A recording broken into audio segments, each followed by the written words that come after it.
Hello again everyone. Ito na naman uli tayo at huhugot tayo ng tarot card para makuha natin kung ano yung tarot message para sa araw na ito. Makapagbigay sa atin ng idea kung ano yung magiging araw na ito or advice. Don't forget to like, follow this page, guys, kung gusto niyo ng mga ganitong readings at pa-like and share na rin yung ating reading. Ang tarot card na nahugot natin is Four of Emotion. Sabi dito, there are wonderful people who wish to help you.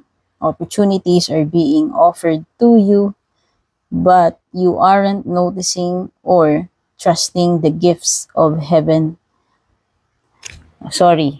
But you aren't noticing or trusting the gifts of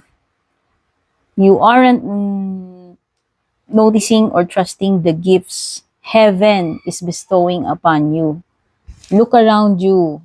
Daydreaming or going within is a healthy way to get clarity as long as you act upon your dreams.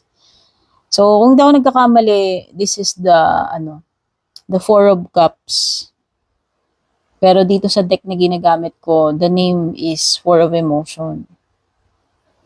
Okay, sinasabi dito, may mga opportunities naman daw. May mga opportunities sa harapan mo, may mga opportunities na ino-offer sa iyo. Merong mga good people na gustong tumulong sa iyo. Kaya lang, maaaring ikaw, hindi ko alam kung ikaw ay hindi mo lang napapansin. Pwedeng hindi ninyo napapansin yung mga yang blessings na yan. Or pwedeng hindi ninyo na-appreciate. No? Ang sinasabi dito merong mga biyaya, grasya na ibinebestow sa'yo ang kalangitan, kaya lang pwedeng hindi mo yan napapansin, ini-ignore mo, dinededma mo, or hindi mo lamang na-appreciate. No? So, look around you, yun yung sabi dito, kasi pansinin mo yung kapaligiran mo, pansinin mo itong mga grasya na to, itong mga blessings na ito na alam mo tawag dito, na hindi mo na papansin, na dinededma mo. Pwedeng hindi mo lang namamalayan, pero may mga blessings sa kapaligiran mo. No? Minsan ganun tayo kasi minsan yung mga gusto lang nating makita, yung nasa isip natin, yung mga desires lang natin. Pero actually, minsan may mga blessing sa harapan natin, hindi lang natin na-appreciate. No, kaya ang sinasabi dito maging maging thankful, maging aware ka dito sa mga blessings na ito na nakapalibot sa iyo. No, meron din binabanggit dito about daydreaming. So, pwedeng iba sa inyo dito nagde-daydream kayo, nag-i-imagine ng iba-ibang scenarios, possibilities. Pwedeng nawawalan kayo ng touch sa reality, no? Pwedeng na-over sa pagde-daydream. Ayan. Okay lang sabi dito wala namang masama na mag-daydream tayo, pero dapat realistic din tayo, no?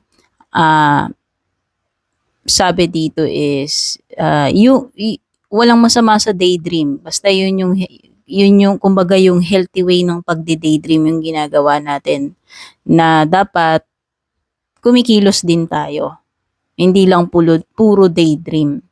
No? Sabi dito, wala namang masamang mag-daydream as long as you act upon your dreams. As long as may ginagawa tayong steps towards doon sa dini-daydream natin na bagay na iyan. Okay? So, ayan yung mensahe. No? Para sa collective. Maraming salamat sa palaging pag-support. No? Malaking bagay, malaking tulong sa ating page yung pag-like, pag-share ninyo itong ating mga readings, and also malaking tulong din kung magla-like and follow din po kayo. Maraming salamat po sa mga laging nag-aabang, sumusubaybay. Take care and God bless everyone.